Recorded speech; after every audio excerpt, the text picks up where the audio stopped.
some reason he's saying that one of the best measures of your aging is like your nighttime erections. So I'm starting doing this treatment where it's like you shockwave your penis, etc. And he's like, I'm going once a month, etc. I'm like, dude, I have that machine in my house.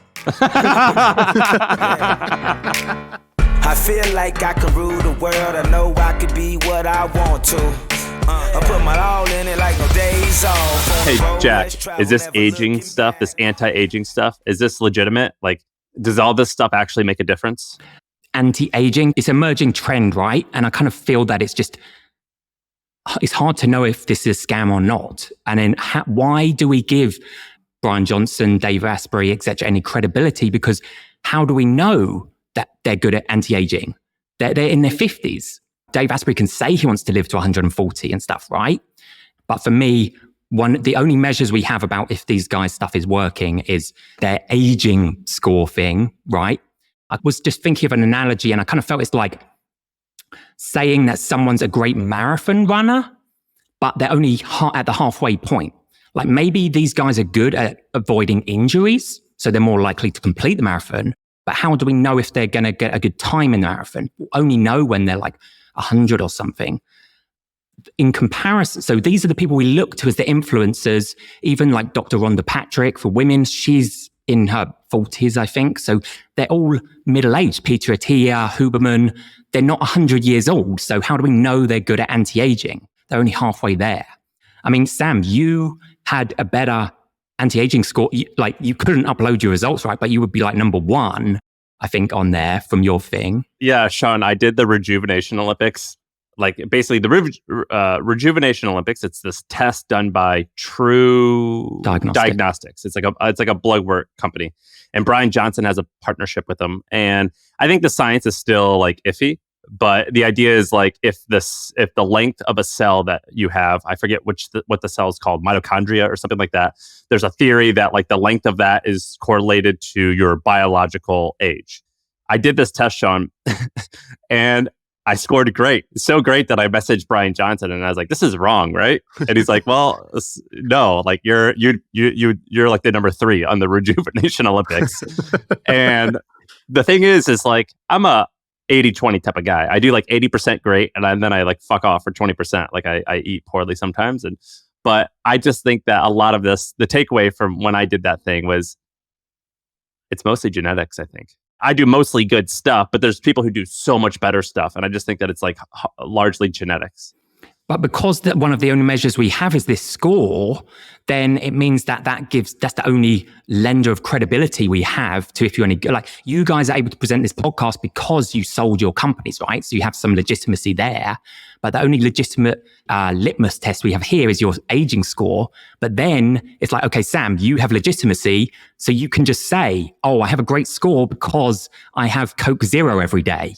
And then everyone buys Coke Zero and thinks that's anti-aging's best supplement, right?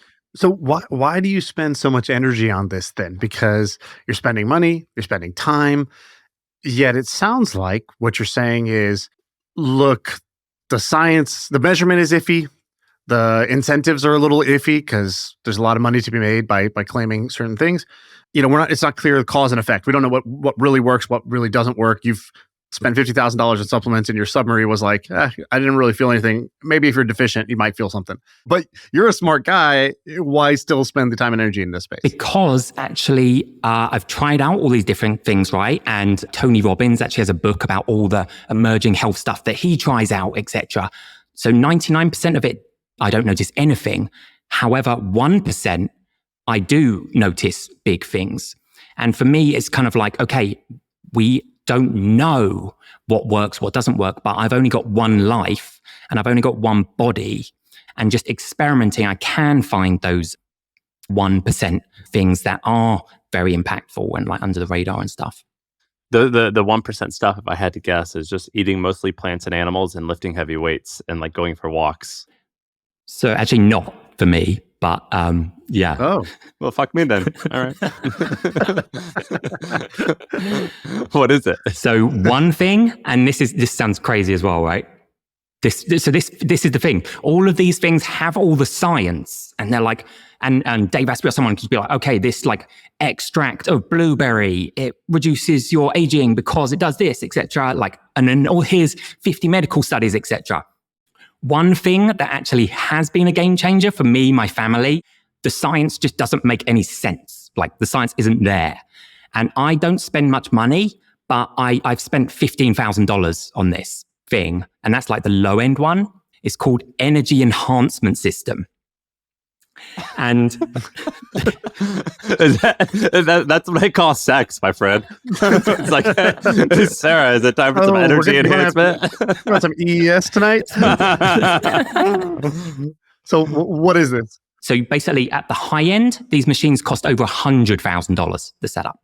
Again, the science, when I'm looking at it, like I'm a tech guy, right? So I'm going in, I'm in the waiting room, and I'm looking around, I'm like, dude, this is just a normal computer monitor. Like, what's the deal? And they're saying like, oh, these are all, there's like 16 of these computer monitors and computers all laser aligned, and it creates an energy vortex in the middle of the room. Let me explain. If you Google this, you're going to see a photo. The photo looks like a doctor's waiting room, except the chairs are literally lawn chairs. We're talking $30 lawn chairs, the type you would bring to like your kid's soccer game. And then the room has 8 TVs, and the TVs... Dude, this looks like a sports book. You ever go to Vegas and where you can bet on sports, and there's 18 different monitors, horse racing over here, basketball over here, and you sit in the shitty chair?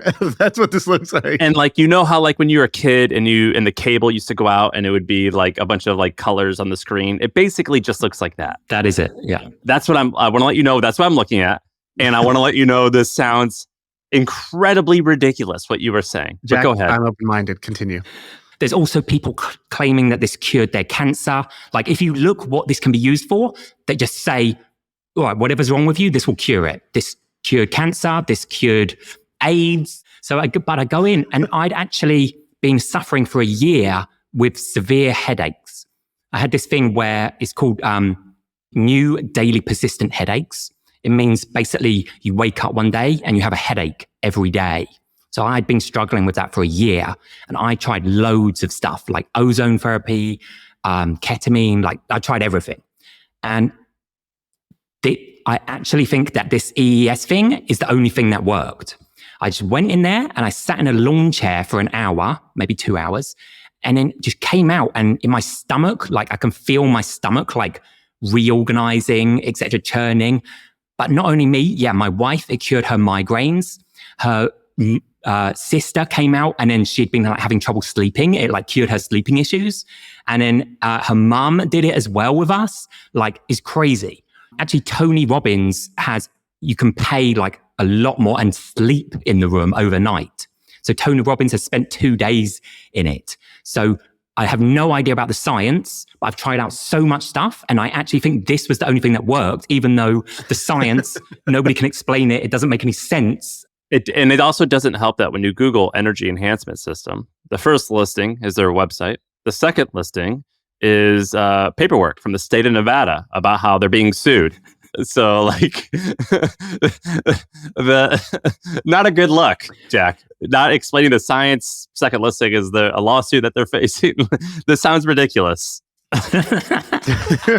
Where do we go from here? All right, guys, really quick. So back when I was running The Hustle, we had this premium newsletter called Trends. The way it worked was we hired a ton of analysts, and we created this sort of playbook for researching different companies and ideas and emerging trends to help you make money and build businesses. Well, HubSpot did something kind of cool. So they took this playbook that we developed and we gave to our analysts, and they turned it into an actionable guide and a resource that anyone can download. And it breaks down all the different methods that we use for spotting upcoming trends, for spotting different companies that are going to explode and grow really quickly. It's pretty awesome that they took this internal document that we had for teaching our analysts how to do this into a tool and are giving it away for free that anyone can download.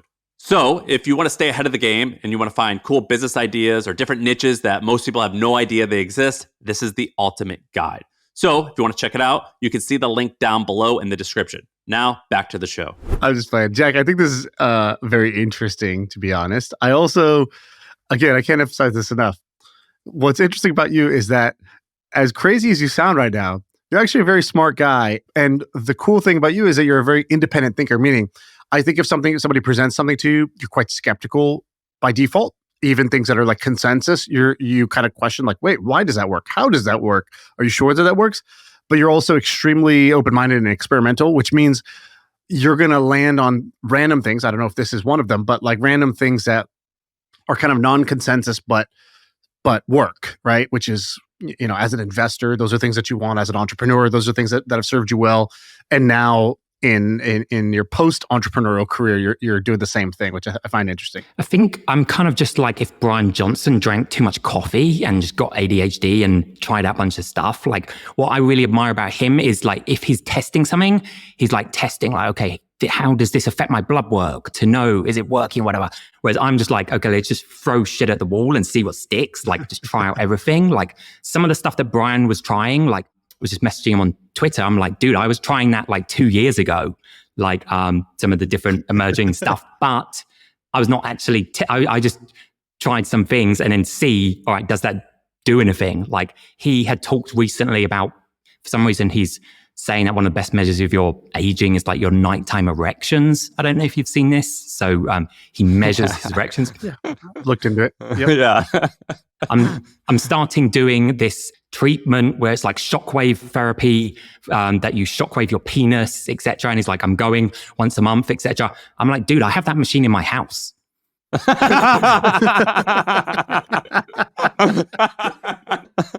I didn't see that when I visited. You should have let me give it a whirl. You should. Why don't you tell your guest that? I would have loved to give him that thing a try. So what's the word on that, Jack? Does it do anything? It actually is yeah. I don't know how.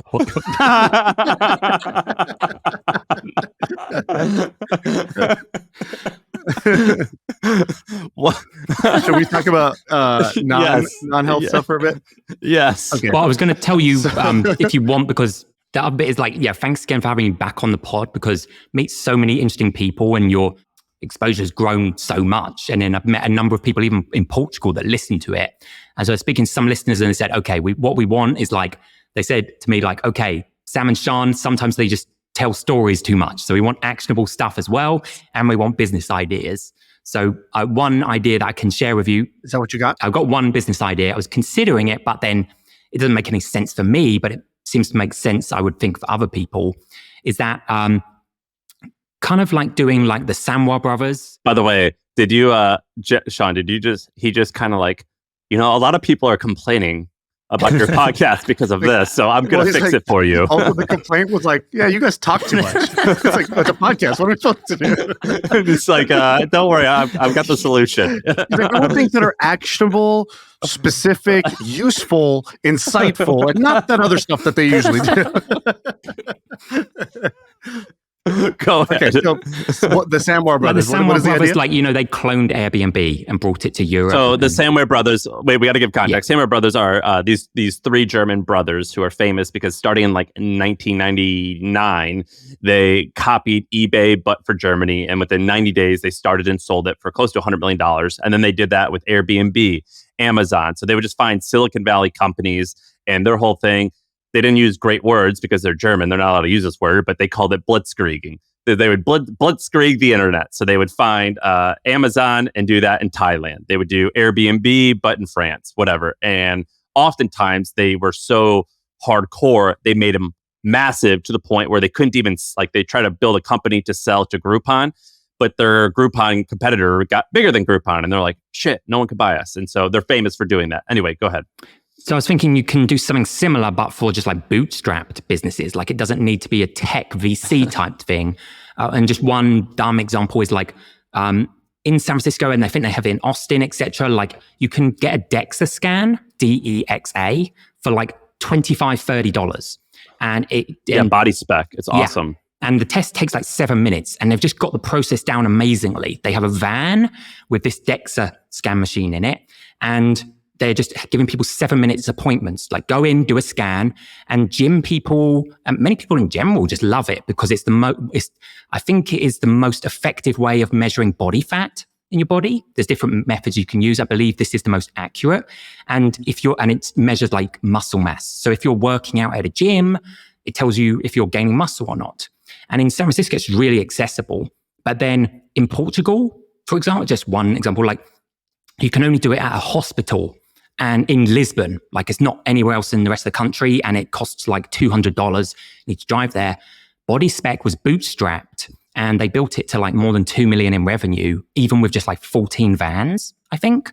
And the rollout strategy is pretty simple. Like you just partner with like CrossFit gyms, and you just park in their parking lot. So you're like, all right, on Monday, we're going to be at this CrossFit gym. On Tuesday, we'll be here, etc. So I felt like just cloning that in Portugal. You can get a used Dexa scan machine. We went to Mr. Beast's house, and he has one in his office, actually. It was just people coming by, and then everyone thinks it's cool to just do a Dexa scan. Like he asked us like, oh, does anyone want a Dexa scan? I've got one in the office. You can buy it for like $50. It was great, by the way. One guy jumped on the Dexa scan and we all bet his body fat percentage. It was just like the ultimate, like, you can't do this in society anymore. But we were like, no, he's for sure 18.3. No way. I'm going under. And then somebody got it right. How much are those machines? New, I think like 50,000. And that was more affordable than I thought, because a whole body MRI scanner, which looks kind of similar, but it's doing an MRI scan, that's $1 million. And so this like 50K is reasonable. And then I saw some used for like 15,000. And then you just put it in a van. Patrick Campbell, our buddy Patrick, just bought one. Oh, he did? He lives in Puerto Rico, and he bought a Dexa machine, and he put it like, I think in kind of like a community, like he has like a gym, and it's like kind of like, he made it like a community area. So like anybody in his kind of expat neighborhood can come there and like, work out and do it. So he did it as like he's interested in it, but also it will attract other health people and like kind of a social thing almost by adding this machine. Yeah, I used to do that as a kid, but we did it with breathalyzers.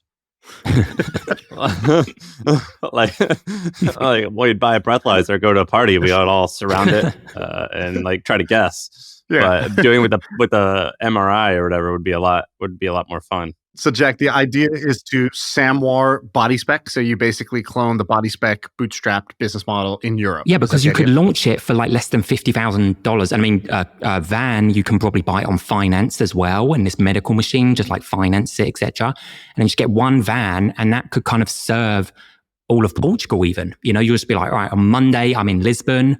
And then on Tuesday, we'll be in this region. On Wednesday, we'll be here. And you book people's 7-minute slots.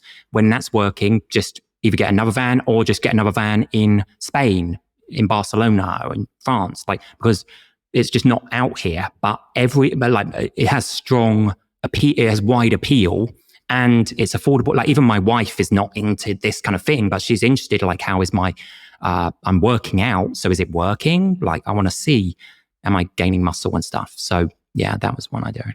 That's a cool idea. I like that. Have you guys seen Prenovo? Have you seen Prenovo, Shaan? Yeah, I've done a Prenovo scan. So I'm gonna go do one as well.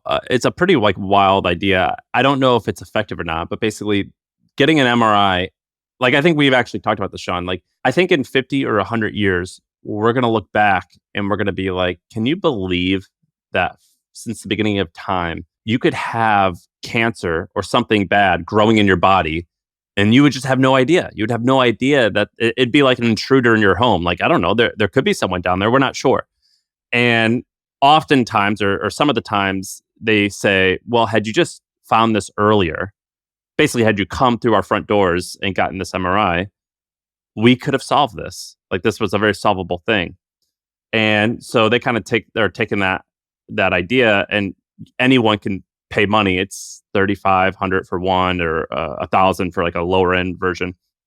And you could walk in off the street and get these MRI full body scans. And I don't know if they're great or not, but the idea of that is cool. Was it cool, Shaan?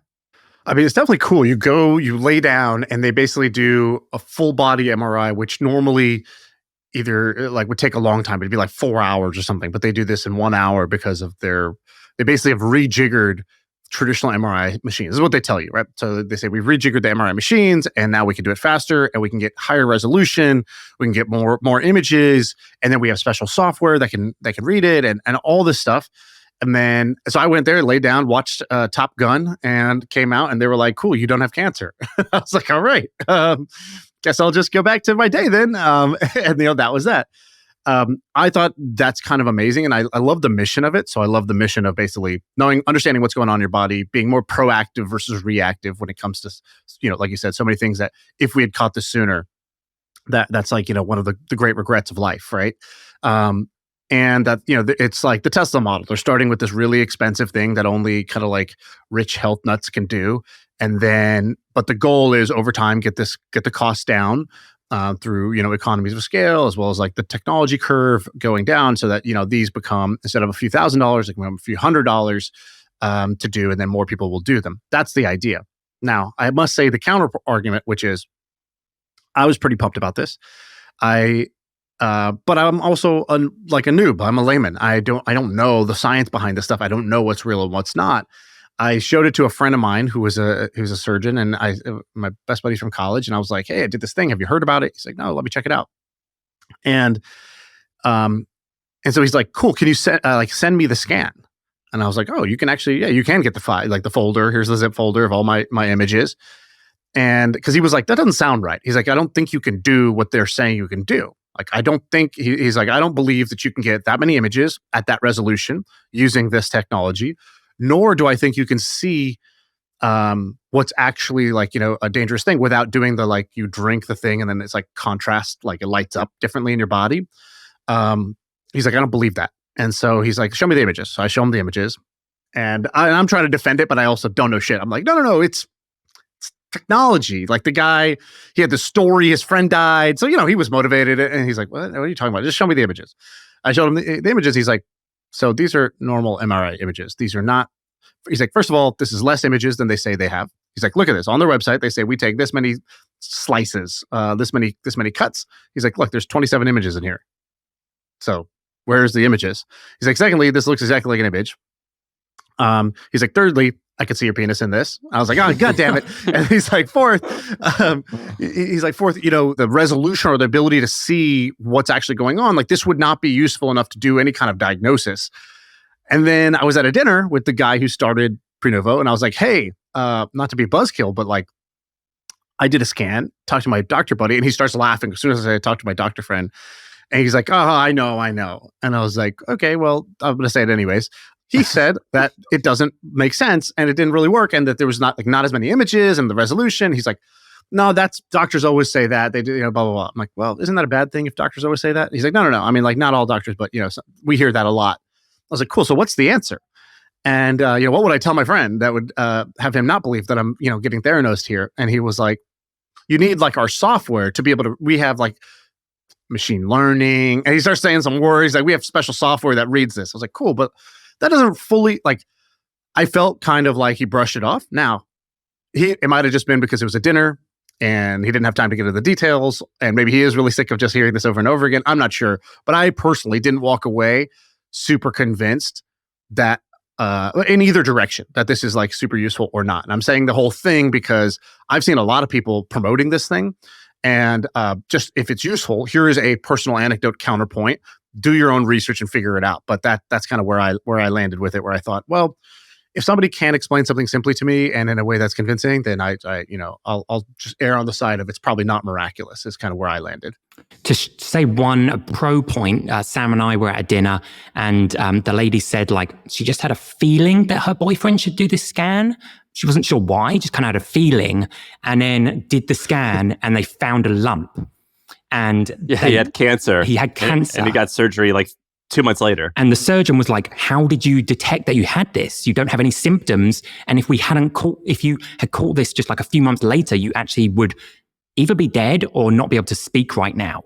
And so they are becoming like advocates for this, like in their marketing videos and stuff. So that's a pro that it did catch it ahead of time. And I have heard that also from other people too. And when you go in, they say 1 in 20 scans. So 5% of people who come in have a potentially life-saving diagnosis. Now, it's hard to verify a claim like this. It's hard to know. But I have heard anecdotally other people say, "Oh yeah, we did go and we did find something." So, it's not nothing.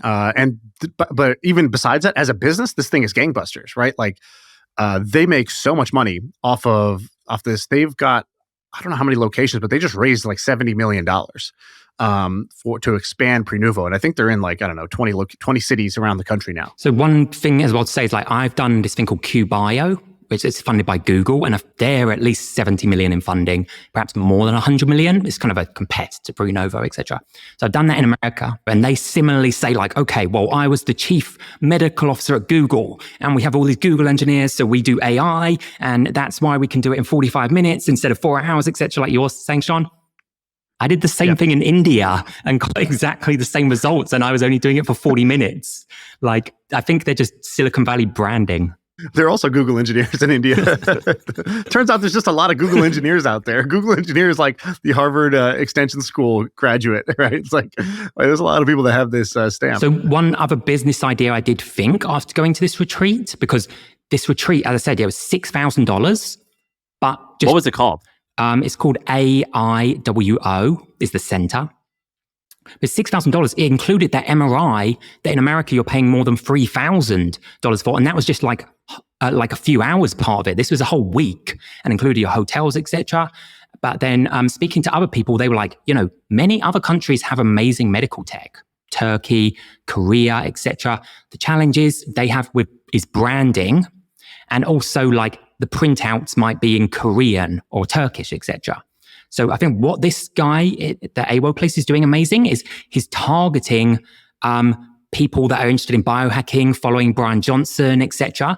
And then he's getting the influencers. So he just got the guy who's number 1, number 2 on Brian Johnson's leaderboard. He told that guy, hey, you can come for free, but just bring just refer 8 people. And you also be there to help people interpret their blood test results or whatever. So get all these other people to pay $6,000 and I'll give it to you for free. I feel you could just brand a biohacking center in any other country if you have strong links to the country. Because what they were doing here is they don't have their own MRI scanner.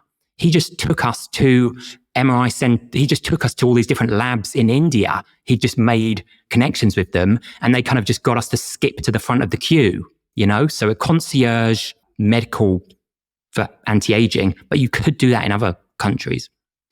We had a buddy, Jack. I don't know if you remember this. Shaan, you might know him too. When we worked out of the Founders Dojo, they had this crazy business and it didn't end up working, but they had a lot of people who were interested, but they couldn't get them over the line. But basically, if you want to get a boob job or other types of plastic surgery, you could get it in America, of which it's elective and it's very expensive. Or you could go to India and get it done, or Mexico and get it done. And the claim is that the doctors are as good, the care is as good, but it's 5% of the price. So instead of, I don't know how much a boob job costs, but let's say instead of $20,000, it's $1,500 or $2,000. And these people had created this business called, it was all on medical tourism, which I didn't know that was a thing. And they got a lot of interested customers, but because they were a startup, they couldn't convince these people to trust them and things like that. But it was actually pretty interesting when they told me this. I was like, there's no way people are going to do that. But there are a lot of people willing to do that. I remember that. John Howard was doing that, right? John Howard. Yeah. I don't remember why it didn't work out. I guess they just couldn't get people over the line. But we were in this office with like guys were mining Bitcoin and all this shit. And they were like in this little room trying to convince these people to fly to India to get like their like a root canal. Yeah, get like a root canal in like Mexico. Like, yeah, you can go on the beach afterwards and just sit there. Like, and it was just like I know a lot of people that actually do this. And, I think all he missed was it was just hair transplants in Turkey was all he needed to do. That, like, Jack, you got a beautiful head of hair, but have you looked into, can you explain to me what's going on with the Turkey thing? Why is this, seems incredibly popular? And also, why Turkey? I'm not sure why Turkey. What they were saying in India is they're just like, hey, we've just got so many people here in India that he's like, if you in America, if you've got some obscure disease, then none of the doctors have ever come across it before. Whereas in India, like there's like 10 other they've had 10 other patients that week with the same issue. And it is true, a bunch of the doctors in India, I was speaking to the guy and they had studied and worked in England. They're not like going to some random place. He's like, oh, I studied at this medical university in England. So they're saying it's quantity of people. I'm not sure what attributes make Turkey the leading bit for hair transplants and stuff. All right, I'm going to do a deep dive on the Turkey hair transplant thing. It's insane. Like I have seen so many people do this. I think it's like basically 10 times less or something than in the US. So, I think there's obviously a cost component, but I just don't know why Turkey. There's this funny photo that this guy shared online where he was like on his way back from Turkey on the airplane, and he took a picture of all the men sitting guys on the plane, and there was literally like 10 heads that you could tell the hair had just gotten sewn in, and so I was like, holy shit, this thing is big. Yeah, like there's Instagram influencer like transplant daddies that are like the Turkish guys, and they're just every day that's the content that they're posting. And it seems like a kind of incredible business for whatever reason. I don't know how it works with liability, like the people recommending it, because, stuff can go wrong even in America. I've done a bunch of different stuff. Potentially you could call it like plastic surgery. So I don't know what the definition of plastic surgery is, but one bit I did that was actually really effective for me is before I sweated a lot. So kind of embarrassing, if your t-shirt or whatever, you're sweating. And I did this thing where they actually freeze the sweat glands under your arm. And now I did that like 8-10 years ago and reduced my sweating like 90%, like didn't even need to use deodorant. So I was like, oh, this was game changing for me. Wow. And then this company also with the same. Is that healthy for you to freeze your sweat gland? I feel like sweating's like, isn't it like a natural, like regular? I still sweat just like on my forehead or like I sweat. I still sweat, just not under your arms, which is going to be the most embarrassing perhaps. But this same company also had, using the same technology, so they're freezing cells and then those cells die, doing the same thing for freezing and killing fat. So I was telling my friend like, oh yeah, I did the surgery. Well, I don't know if you'd call it surgery because it was not any needles or cutting anything, just freezing. And I was telling him about it because he was interested in fat loss. And I was like, oh, it worked really good for me to stop sweating. Maybe you should do it for the fat loss thing. So he went in, didn't really do much for him. But then later I was reading the news and then I'm like, okay, thankfully, at least it just didn't work for him. Another celebrity had done exactly the same thing I told him to go and do. But for her, it was just a very 1 in 1,000. It does the opposite. It actually makes you grow fat instead of kills the fat. So now she's deformed and like can't leave the house. So that's why you need to do your own research. Because I was telling my friend, like, oh yeah, this was great for me. Like you should just do it. You have this thing on here. We asked you in advance what you want to talk about. You had this thing on here that I thought was interesting. And I don't know exactly what it means, but it sounds intriguing. You're like, there's a counter to founder beast mode. What does that mean?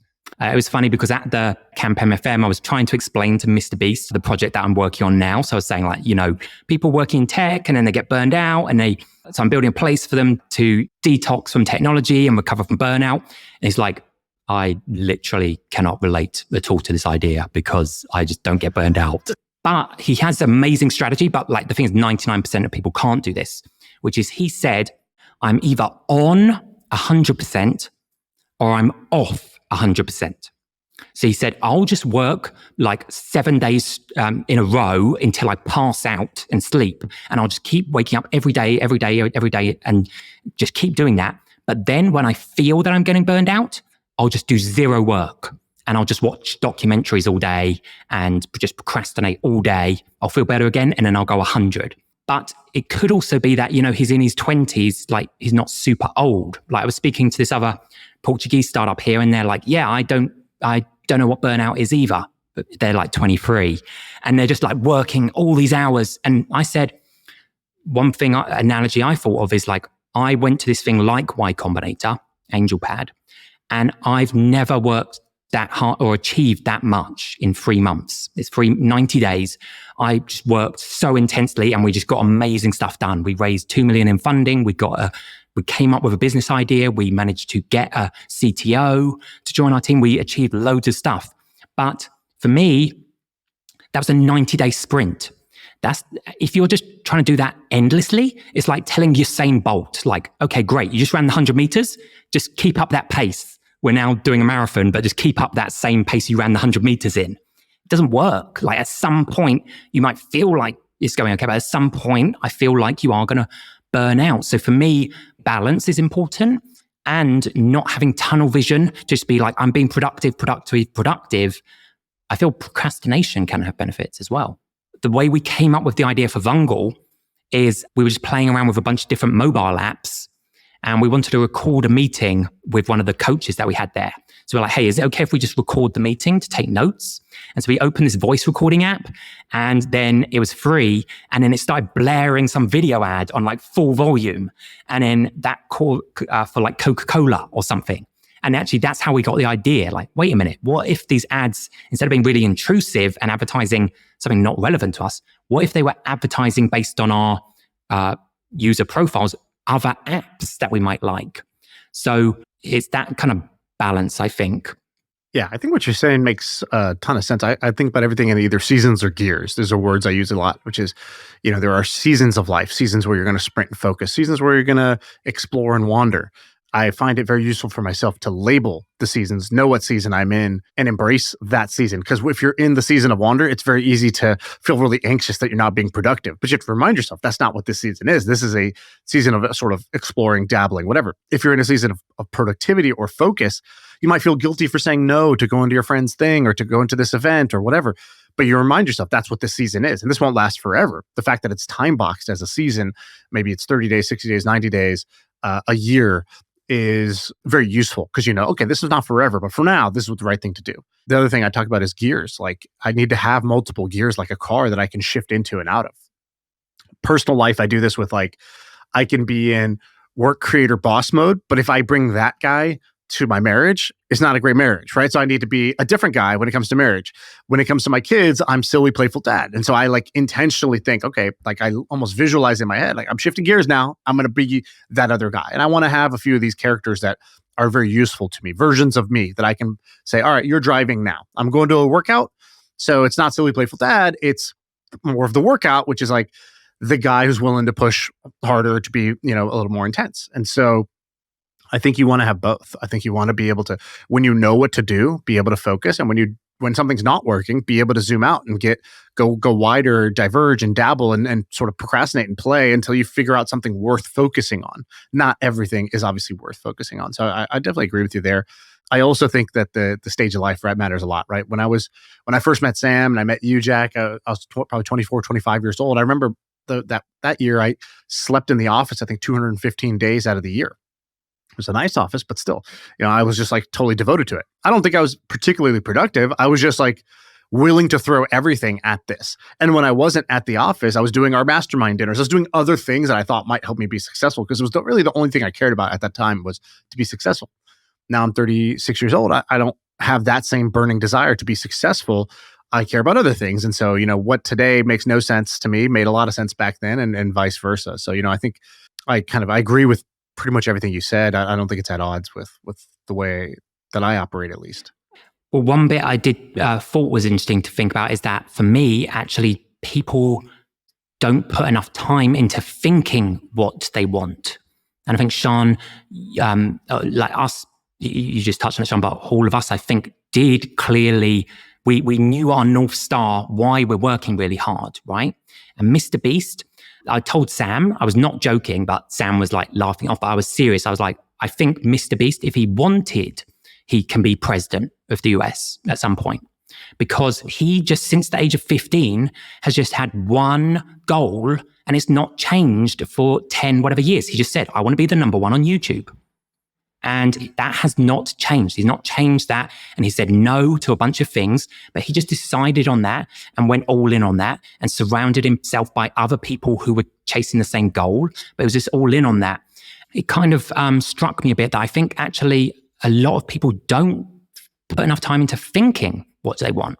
Yeah, you brought up something that I get pretty fired up about, which is figuring out what you want and taking the time to do it. I think I've been really bad about this. The reason I get fired up is because I look back at years of my life I spent on the wrong things.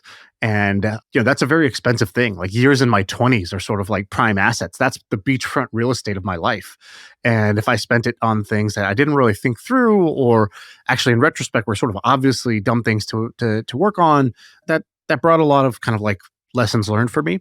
And what was that lesson? Project selection is the most important thing. That amongst talented people, the biggest sort of variable that actually happens, assume you're going to do the table stakes, right? Which is you're not going to do the thing Jack's talking about. Like you're not going to just not like take no action on something. Like I was already past that. I was going to take action. I was going to work like hard enough. Maybe I wasn't going to be the hardest worker on earth, but I was willing to work hard enough to make the thing happen. And again, I'm also like intelligent enough. I'm not the smartest guy, but that's not the reason I'm going to fail, is because I just can't figure something out. Okay, so there's me and like, I don't know, everybody I knew, all of my friends, we're all in that same boat. We all wanted it. We're willing to take action, willing to work hard enough, and we're all about smart enough to figure things out. So what was the biggest difference in like where everybody landed and how their life went? And it was project selection. It was, the people, like at the time when I sort of started to think about this, I was trying to build a sushi restaurant. And it's like, okay, building a restaurant is probably, on the low end of like poor project selection decisions, especially for somebody like me who didn't have a passion for food, nor was like, that was not my dream. Like I did not get joy out of making food every day or, bringing to life, a menu or whatever. So it's absolutely the wrong project for me.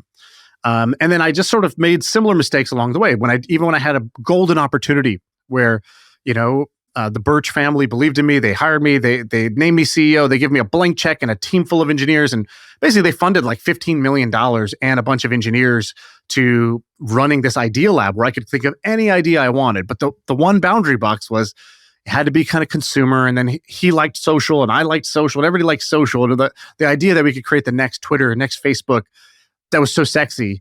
But it was, again, like pretty terrible project selection, where, the odds of success, even amongst the most brilliant people, are sort of like 0.01. Like there's like 6 people who have done it, in the last 30 years, period. 6 human beings on Earth that have made like a Snapchat, a Twitter, or whatever. And so, again, poor project selection. Like at a time where what I really cared about was being successful, I was choosing a project that had like almost no chance of being successful. And I really wasn't smart enough to see the opportunities around me that were much, much better for me at the time. But I want to read you this thing. I was reading this essay by Paul Graham. It's called Why Smart People Have Bad Ideas. And he talks about this exact thing. Before he started Y Combinator, he did ViaWeb. But before he did ViaWeb, have you guys heard of the startup he did before that? No. Not that I can remember.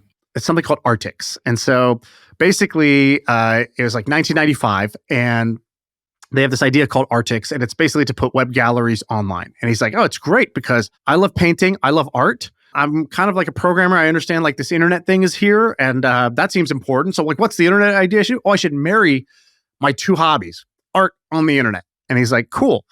And so he says, in retrospect, I wonder how we could have wasted our time on something so stupid. Galleries were not excited about being on the web, even now, decades later, let alone back in 1995. They don't want to have all their stock visible to some random online anonymous visitor. Like that's not how the art world works. And he's like, basically, we couldn't sell the thing. Like we couldn't get any customers. And he's like, by the way, we're not alone here. Like Paul Allen and Bill Gates, before they started Microsoft, they started, Trafo Data. And he's like, it was not anywhere near as successful as Microsoft, like same talent, but working on the wrong project. Alex Hormozi had a great way of saying this. He said, when he was doing his gym business, he went to like a mastermind. And at the mastermind, the guy was like, cool, I heard everything you just said about how you've made your 5 gyms successful. He's like, you're like a 9 out of 10 execution on a 2 out of 10 opportunity. And you're asking us how to execute better when actually you should be realizing that you're only working on a 2 out of 10 opportunity. For me, that was sushi restaurants. For him, that was running brick and mortar gyms. And once he changed what he was doing, like he didn't have to work 10 times harder, but he could get literally 100 times the level of success. So Paul Graham says this thing. He goes, so why does this happen? Why do hackers have bad business ideas? Let's look at our case. We had such a lame idea because it was the first thing we thought of. I was in New York trying to be a starving artist at the time. The starving part was easy. And he's like, I was looking at art galleries anyways. And when I learned to make website, it seemed natural to mix the two together.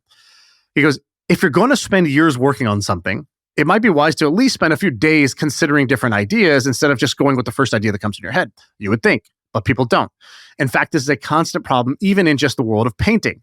If you want to go be a still life painter, you would sit down in front of your table with all your materials, and you might spend 5 minutes thinking about what you're going to paint, but it's hard to spend more time than that looking at the blank canvas.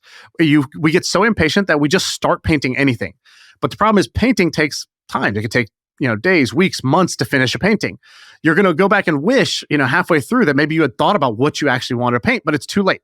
You've already kicked it off just because you couldn't sit there, for an hour thinking about what to work on. And basically says that this is the same thing they see in YC too, that basically founders will pick an idea because it's too uncomfortable to sit in the not knowing and think about what you actually want to do and what actually might be interesting for you, what actually might be a good idea. And so we just start. And this is what I was guilty of at the beginning, was just starting. And it seems like, cool, I'll change it later. But once you start, you get wed to it. Like I remember when we thought about pivoting, we only thought about pivoting to other restaurant ideas or other online delivery things. It was like we could only think inside this box because anything else felt like admitting failure, giving up, starting from scratch, going back to the bottom of the mountain. Even though that might have been the right way to do it, it mentally was far too hard to do that. I think maybe I might have mentioned this on a previous episode, but I can't remember. But actually, Mark Andreessen has something he says like, the most important factor in determining if a startup will be successful, like $1 billion company. He said most investors think like it's the team or the actual product or idea. Like, oh, wow, that's an amazing team. And he said he thinks it's none of those. He thinks the most important factor is the market, size of the market and growth rate. He's saying if you just have a crappy market, you can have amazing execution, the best team ever, but they're inhibited into how big a company they can build by the size of the market. Yeah, there's a funny business school like anecdote where a guy comes in and he's giving this talk and he says, all right, business school, you want to create like a successful like hot dog stand? What's the number one factor of success for a hot dog stand? And hand goes up, location. He says, not location. I say, ingredients, having the highest quality product. You want to have the best product on the market. He says, nope. They say marketing. You got to be able to get the word out there and spread your story. Nope. He says the number one thing to make a successful hot dog stand is a starving crowd. And he said, just in general, as a lesson of entrepreneurship, like you should be hunting for starving crowds. Because if you go to a starving crowd, even without the best marketing, without the best product, without the best team or execution, you will still succeed. And I forgot the phrase here, but it's like when a great entrepreneur meets a bad market. Only one of them keeps their reputation. The bad market keeps their reputation. Whereas if it's a great market and you're even an okay entrepreneur, you'll still be successful. It's a very hard lesson to internalize, but it's proven very true in my life at least. It's really hard to pick a great market. We were lucky that we did, and many other companies in the same industry as us also became really big companies. But luck, a big factor there. Yeah, I remember you telling a story about Vungle. So Vungle made like video ads for iPhone apps, and one of Shaan's buddies helped start this thing called AppLovin, which became this huge thing. And it's the same type of company, and I don't know what it was worth, Shaan, like 30 or 40 billion, like a huge sum. And I remember, Jack, I forget exactly how you phrased this, but you're like, we only did okay, and we had a $750 million exit. We could have been like as big as these other ones because the market just pulled this out of us. Like people were just begging for this product, and like you weren't technical at the time, you weren't very technical. Your partner wasn't technical, I don't think at all. And I'm like, how on earth do you do this? Because I think when you had sold, there was some article that said Vungle was making $1 million a day. So you guys were going to do $360 million the year you sold in revenue. And you were just saying, you're like, dude, people are just begging for this thing. And we just got so lucky that we just picked it right when the iPhone came out. And we got really lucky with that because we didn't do that good. Our competitors, AppLovin, they were 30 times bigger or whatever the AppLovin market cap is. They're a $28 billion company right now. Yeah. And they're literally 30 times bigger. And we only did okay, but we still, made $800 million or whatever.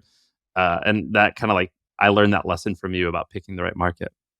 So when Furkan, who's my co-founder at Bebo, he was previously the CTO and co-founder of AppLovin. And so when he joined, AppLovin was doing really well back then, but it didn't look like a $30 billion company. It looked like a $1 billion company. But I was like, wow, this guy built a $1 billion company. Now he's sitting here next to me and we're working on the next thing from scratch. It's like, what can I learn from this guy? So I was like, how did you guys get that idea?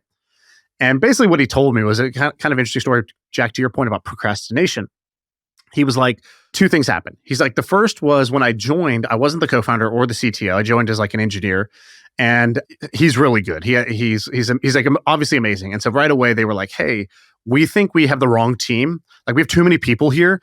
We don't have product market fit. We just have too many people, which is a great like CEO move. Shaan, was the we even AppLovin, or was it some other idea? They were doing a clothing business. It was like Style Page. They're trying to make a Pinterest competitor at the time. Well, that was like one of the many ideas. So basically I think they were a dating thing first and then whatever. So there was like, they had like 10 or 12 people. He joined, and the CEO, Adam, who's proven to be like a pretty like killer guy, was like, hey, like, we don't know what we're doing, but we do know that this is probably not the right team. Can you just basically like restart this? He's like, so just anybody who you don't think is like the like hardcore, just down to figure this out, let's get rid of them and let's go leaner and let's figure this out. So first thing they do, they fire everybody, right? It's like not what you would consider to be like the origin story of a $30 billion company.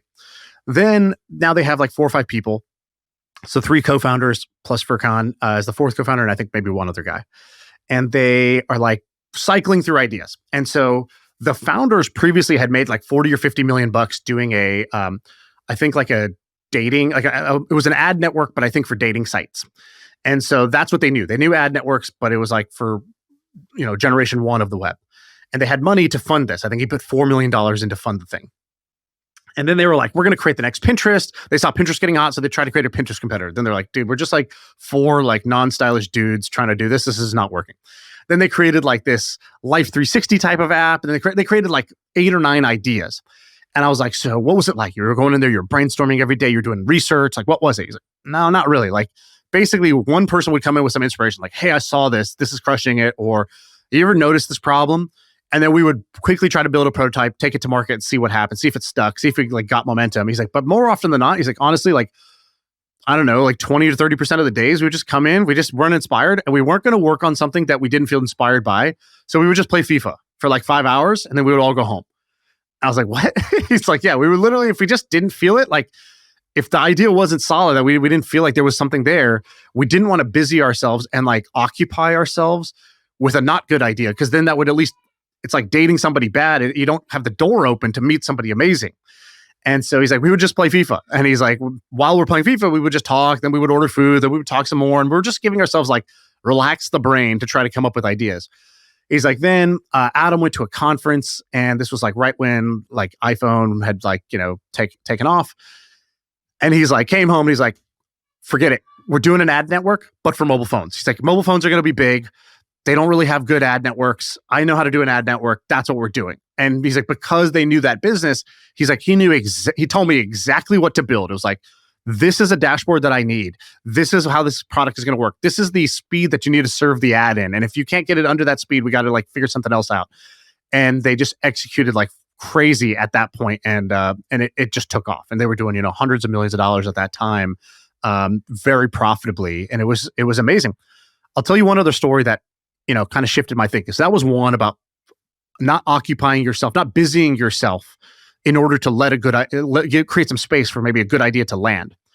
The other thing that stood out was somewhere along the way, Furkan likes to take these like young engineers under his wing. So like he met these guys, they were kind of interesting. He's like, you need to move to Silicon Valley, come live on my couch. And he convinced them, like, just come sleep on my couch. Don't worry too much. Just come out here for a few months. And of course that turned into, they just lived there permanently in San Francisco. They ended up getting to YC, and we let them work out of our office. And you can learn something from anybody. These were 20-year-old kids who had never built a business before, but I was talking to them and I learned something really important. They're working on this idea that had started off really strong. What they were doing was they took Bitcoin miners, so anybody who had a bunch of GPU space, and they were like, hey, this machine learning AI thing is going to be big. This was back in like 2016, maybe 2017. They're like, machine learning is going to be big. And these GPUs are really good at running machine learning jobs.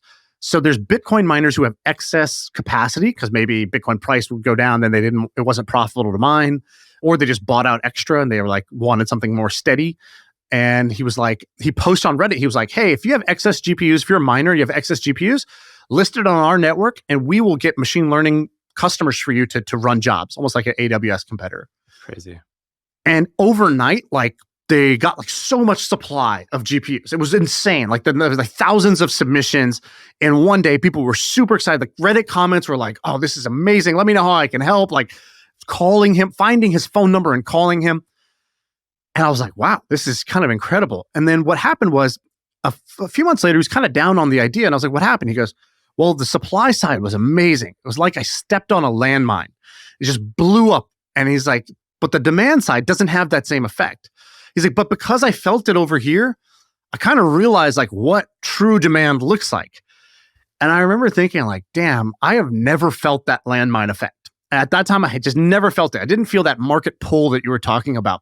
And if you don't know it, you kind of talk yourself into like, oh, maybe I have it. Maybe this is, there are signals of demand. And there's the difference between like, maybe it's there versus holy shit, we found something. And I wouldn't say you have to have a holy shit, you found something thing right away. But just seeing that in those guys kind of taught me, what I thought was level 10 of what demand looks like for a business, for a new startup, it was actually level 6. And level 10 is what these guys experience, where you have like a half-baked Google form and still people are like prepaying you for the service type of thing.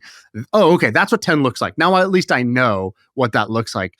That's what a great market looks like. And what I have right now is a lukewarm market, which is why I ended up having like a lukewarm, success out of that business. Really hard to find that 10 out of 10 market, but yeah, that is what we had. And I think his Mark Andreessen says, if you find that 10 out of 10 market, which is kind of a unicorn, right? That the amazing market will pull the right product out of the company. Right. So for us, we just identified mobile apps as the market. That was amazing. But we actually tried out 6 different business ideas. Like we created landing pages for each. In the space of something like 2-3 weeks, we iterated on 6 different ideas, and the right idea, the market pulled it out of us. Dude, that's so good. I love hearing these stories. Jack, I love seeing you. Yeah, great to see you. You as look well. good. Thank you. Wait, before we go, Jack, do you have a book recommendation for me? Last time you came on here, you talked about the guy who unschooled himself or was unschooled as a kid. I thought that was a really cool book. Do you have any new book recommendations for me? Yeah, one that I read that actually you could read it in like an hour or so, and then thought you guys might find interesting because we just talked about coming up with the business idea, right? And this, I think, actually is more helpful at our stage of life where you maybe have one success, and many founders who've sold their company have a midlife crisis. They don't know what to work on next. And this book is by Deepak Chopra, and it's called The 7 Spiritual Rules of Success. And I thought it was really interesting. So it's basically saying that his theory, if you like, is saying everyone is put on earth to fulfill some purpose. And everyone has like a unique skill or skills and attributes that they can uniquely use to kind of serve the rest of society. And he's like, you have found your goal when you blend your talent with service to others. And I thought it was really interesting. And actually, because maybe just, if you're a hammer, everything looks like a nail. I had just read Tony Robbins' book, but I did actually feel like Tony Robbins is perhaps the ultimate embodiment of that. Because I didn't know this, but Tony then found he had like a tumor on his brain that has made his body release like loads of human growth hormone. And so basically that's why he's 6'7". He's just a massive giant growth spurt, but he also feels like he has abundant energy. And he's kind of using that unique attribute that it's very rare to have this tumor on the brain. Like the doctor told him, dude, you should act on this and get rid of it. But there's a risk you might then get lower energy. It's like, dude, I'm not having surgery then because this is my unique thing, the abundant energy. And he uses that to do these 15-hour whatever seminars. So that's his thing that's unique to the world. And then he's kind of serving humanity in his own way. It seems that he's just really passionate about this Meals for America. So I don't know if he's hit the goal, but he was on track to hit donating 1 billion meals for this Feed America thing. And during COVID, he donated like $10 million to help it get through that point. So kind of felt like he was a unique embodiment of that. And then even with you guys then as well, like, I think, like when I was talking to like Ben Levy, Shaan, you're thinking about what attributes are unique to you that you can kind of uniquely serve the world. And so that book I found was interesting and a quick read. What do you think that is for you? Well, for me, I think it is where I've naturally ended up doing this digital detox, whatever center place, because I have the capital to do it. Like, I'm meeting a lot of people trying to do physical projects and then they just fail because of fundraising and capital and stuff. So I think I have the capital and I have the experience of experiencing burnout, and I'm just uniquely passionate. I've been to this place in Bali like they basically like, do this as your second home, like you come here so much. So you have that unique insight about how this can help humanity, and that's maybe why I'm driving the project, and I'm doing it for kind of helping humanity, not profit, as number one. So I feel that I kind of just naturally have, through reflection and etc., arrived at this place. Deepak Chopra said the way to find your unique purpose, if you're struggling, he said, it comes to you in the space between your thoughts. And he said, like, which is maybe not hard to action, but he's like, if you're really struggling to find your purpose, etc., you should spend more time in nature and just in a quiet environment and just feel, and it will come to you. But I kind of feel that, yeah, for me, it's kind of organically. I'd been thinking about this for many years and arrived at this place. That's cool, man. I'll check that book out. Thank you, dude. We Thanks appreciate so you doing this. Absolutely. You're the best. And that's it. That's the pod.